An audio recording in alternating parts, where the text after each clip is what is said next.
بابا جی یہ رہنمائی فرمائیں کہ آپ صبح و شام آیت کریمہ میں لا الہ الا انت سبحانک انی کنت من الظالمین 40 مرتبہ پڑھنے کو دیتے ہیں، لیکن کیا صبح و شام 40 مرتبہ آیت کریمہ پڑھنے کے ساتھ اس کے علاوہ بھی آیت کریمہ بطور استغفار ہم اپنی مرضی سے کھلا پڑھ سکتے ہیں یا نہیں؟ کسی کو کوئی رکاوٹ نہیں ہے، کیونکہ اس کلمے کی اتنی بڑی اہمیت ہے کہ اللہ نے ان کو یہ کہا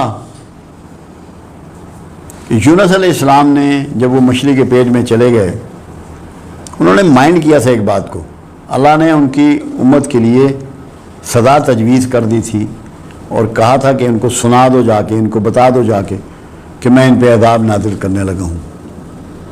وہ لوگ بوریاں اوڑھ کے کھلے میدانوں میں چلے گئے، کپڑے اتار دیے، توبہ کی، سر سجدے میں ڈال دیے۔ اللہ نے توبہ قبول کی اور ان کی سزا ٹال دی۔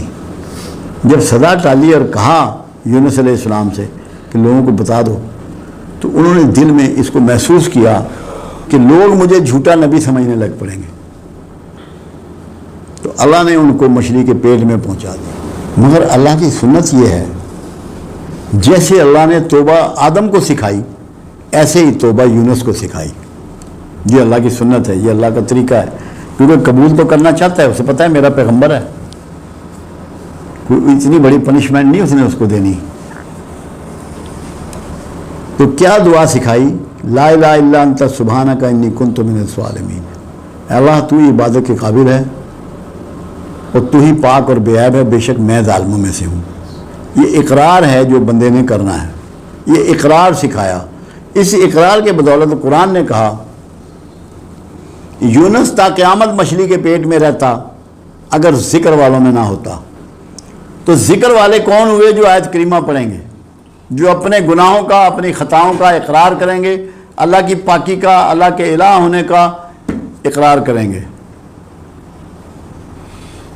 جس کے صدقے میں اللہ نے مچھلی سے کہا کہ اس کو اگل دے، اور اس نے کنارے پہ ڈال دیا یونس علیہ السلام کو۔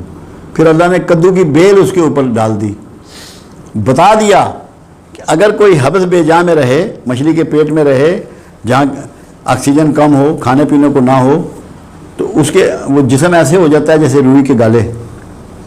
اس کی فٹنس کے لیے کدو استعمال کراؤ۔ یہ اللہ نے مہربانی کر دی۔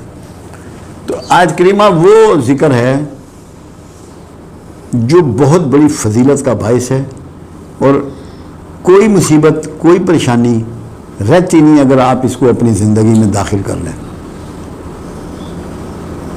اس کو چھوڑیں نہیں، اس کو پکڑ لیں۔ میں ایک دفعہ لاہور میں تقریر کر رہا تھا اور میں نے کہا کہ آیت کریمہ آپ بے وضو پڑھ سکتے ہیں، یہ میں نے لفظ کہے۔ ایک صاحب تھے، کوئی پتہ نہیں کون سے مکتبہ فکر کے تھے، وہ ظفر صاحب کے پاس گئے، میں تو واپس آ گیا جیل میں لیکچر دے کے۔ وہ کہنے لگے تمہارا استاد جو ہے اس نے بڑی بے دینی کی بات کی ہے۔ ہاں جی کیا کہا انہوں نے کہا کہ آیت کریمہ آپ بے وضو بھی پڑھ سکتے ہیں۔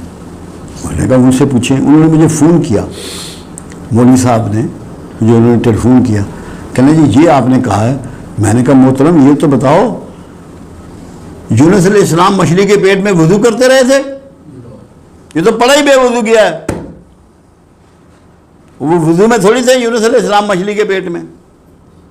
اس لیے یہ اس بیماری میں مبتلا نہیں ہونا کہ بڑا گرم ہے، بڑا جلالی ہے، کوئی نہ جلالی ہے نہ گرم ہے، اللہ کا اسم ہے، اللہ سے معافی اور توبہ کا ایک انداز ہے۔ اللہ نے اس کو اتنا قبول کیا کہ یہ کہہ دیا کہ تا قیامت مچھلی کے پیٹ میں رہتا اگر ذکر کرنے والوں میں نہ ہوتا۔ تو خدا کا واسطہ ہے اس کو گرم اور سرد اور جلالی اور غیر جلالی ان عذابوں سے بچ جاؤ، اللہ کو یاد کرو اور دل سے کرو اور معافی مانگو اور توبہ کرو۔ ہر وقت پڑھ سکتے ہو، جتنا چاہے پڑھ سکتے ہو۔ یہ کلمہ نجات دینے والا ہے، مصیبتوں سے بچانے والا ہے۔